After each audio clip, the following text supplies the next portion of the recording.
જેતપુરમાં 31 December પહેલા એલસીબીનો સપાટો બોલાવવામાં આવ્યો છે.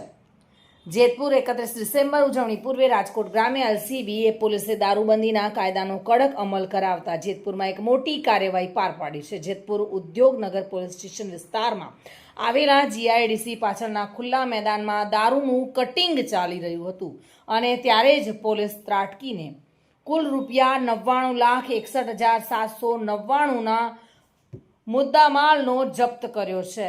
ગુપ્ત બાતમીના આધારે કાર્યવાહી કરવામાં આવી હતી. રાજકોટ ગ્રામ્ય એલસીબીને બાતમી મળી હતી કે રાજકોટનો બુટલેગર ધવલ રસિકભાઈ સાવલિયા જેતપુરના રબારિકા રોડ પર જીઆઈડીસીની પાછળ ખુલ્લા મેદાનમાં વિદેશી દારૂનો મોટો જથ્થો ઉતારી રહ્યો છે અને આ બાતમીના આધારે પોલીસે દરોડો પાડતા દારૂનું કટિંગ કરી રહેલા શખ્સોમાં દોડાદોડી મચી ગઈ હતી. જોકે પોલીસે દરોડા દરમિયાન વિદેશી દારૂની નાની મોટી બોટલો અને બિયરની ટીન જપ્ત કરી છે.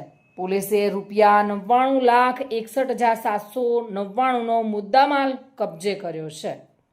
આ મામલે મુખ્ય સૂત્રધાર ધવલ સાવરિયા સહિત ટ્રક અને પિકઅપ ગાડીઓના ચાલકો વિરુદ્ધ ગુનો નોંધી વધુ તપાસ હાથ ધરી છે.